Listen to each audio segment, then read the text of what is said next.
Good morning or afternoon. This is Mr. Blakesley, your art teacher from Governor's Charter Academy, and I'm going to draw some cats and dogs and pets that you might have in your story.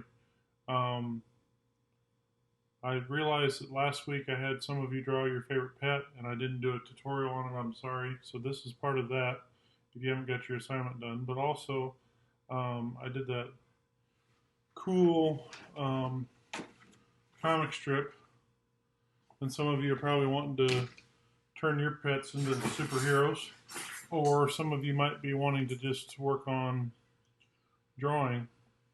So, what I wanted to do was draw four of these things, and I want to do like a figure study. The figure study is drawing things over and over again until you get better at them. Okay? Now, let me adjust the camera a little bit. You see it a little better. There we go. Now, I'm going to draw with a marker, even though I would recommend a pencil. My pencil of choice is Ticonderoga just because that's what I use in the classroom. Many of you see them like this. But for you, just so you can see it on the video, I want you to be able to see it, so I'm going to use a marker. One thing about cats and dogs, they have very different shapes. Cats are, especially older cats, are very sedentary.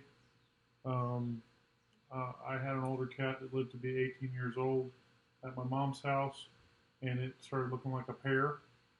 Um, Younger cats are spry, and they're very lanky and uh, pounceable. They look more like cheetahs. You can look up cheetahs on Google or something. But the place where I get most of my um, reference for cats is from the ones that I grew up with, and they just have kind of a pear-shaped body. Now, I drew a pear on here because that's the kind of shape they have. They're flat on the bottom because that's where their paws sit, but their cat head is just pretty much an oval, and their cat paws nearly come. They got a Y for the paw, but it nearly comes straight down. And then you have the round back leg that they jump from to get up onto the table. When they need food, they sure act spry. Okay? Now, to zoom in, I'm going to draw another cat right up here. I'm going to draw the face.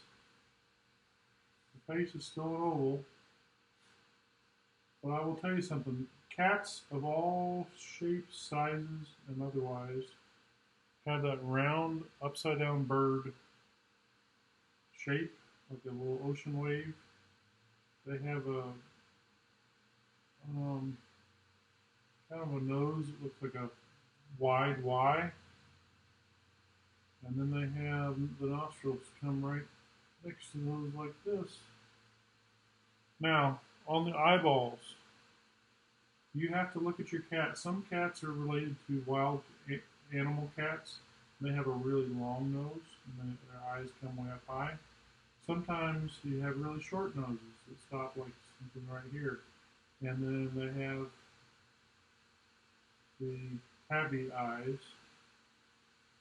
tabby cat eyes that are just kind of look like they just woke up.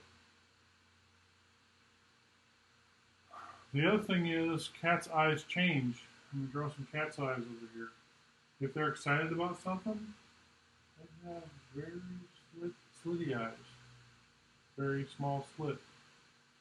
If they are um, like excited to the point of fighting, sometimes their eyes get big and wide. It's like they have another set of eyelids that makes up that pupil. My kids love watching Shrek 2 and after when they had Puss in Boots with his cute eyes, and cute eyes are like anime eyes that have like multiple um, multiple light sources on it, and then makes it look like the eyes are really wet and saying, "Hi, help me, I'm cute." Anyway, there's some cat eyes for you. In the face, their mouth is not stopped here. It actually turns to the left and to the right. That's why when they yawn, their yawn is really wide, kind of like this. And the yawn, and the bottom teeth, and the furry, big yawn. And they do have their little feline teeth, but their mouth drops open. It's kind of a wide face. Anyway, you want the light source on the cat eye. You just know where your light source comes from. My light source is over here. And that's kind of a cat.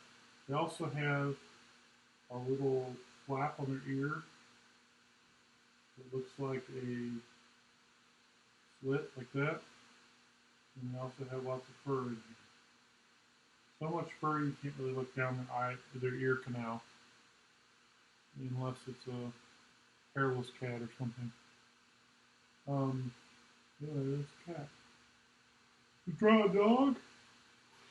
A dog is a little different. They're almost top heavy.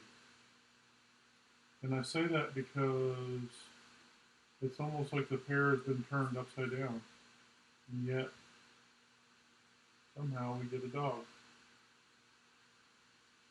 I don't have a cat now, but I have a dog named Sophie. And Sophie is so rambunctious and so excited all the time, digging holes in my yard.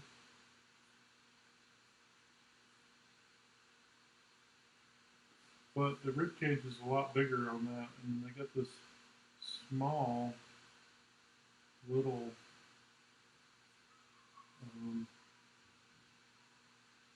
back end to their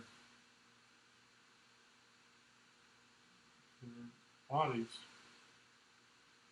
They fold up so well. They sit there and smile at you. Anyway, there are lots of different dogs. Some dogs have ears that are up. The German Shepherd, some ears hang low. I wouldn't recommend tying them in a knot or tie them in a bow, but that's the song. One thing about dogs is different. Their noses are almost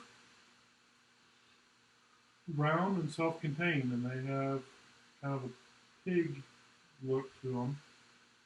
And then they've got their shape of their face coming like this. And their happy little eyes, happy to see you. They say, "Hello. What do you get for a ball?" I know some dogs don't fetch, but I feel like the ones that do, they never want you to give up. Anyway, real simple dog we drew in class once. 2 little ears. This is like for a puppy. You draw a round face, round nose, 2 eyes. It's a Blue's Clues dog. You draw a triangle body.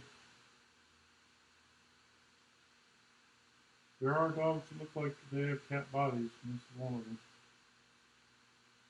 A simple dog. Anyway, there's dogs. Well, I will tell you that every piece of drawing that I ever do, I kind of imagine a maquette. So if we're drawing a superhero,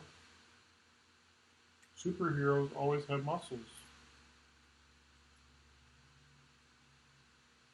So they hold the weight of the world on their shoulders. So here's my little maquette. He's holding the weight of the world on his shoulders, his or her.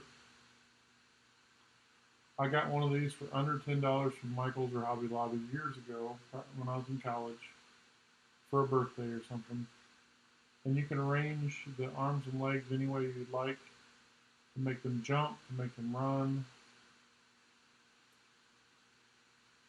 Like that, he's running. And the body twists around and have him running. Alright. I keep this on the side of my desk, but you know what? I had an art teacher that had no use for them once.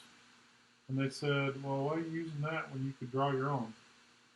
And so he had us practice like this little light bulb shaped head and body, shoulders, chest muscles, ab muscles, hips, and yes, we do have hips, all of us, and the arm and the forearm. Oops, that's too thick. Look at that one. And the hand, fingers. Okay, there's one. And then I want to have the arm facing up like this. And yes, I made it. Yes! Or maybe it's showing off his Thor's hammer.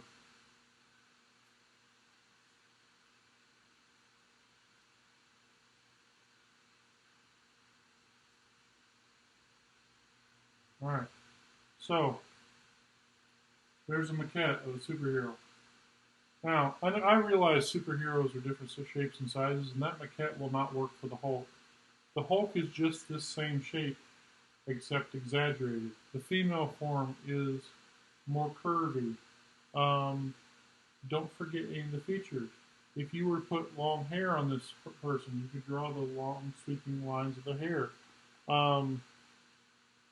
Don't forget weapons, shields, utility belt, capes, cowls, all those kind of things. Anything that makes a superhero a superhero. Now, that being said, if you need to draw a maquette like this, cut out the pieces, tape it a certain way, and draw that shape, and then retape it a certain way, that's actually where those tabs that that have the brass connectors for crafts. That's actually where they came from. I'm going to draw some more in another video, but this should get you a good start. Happy art making.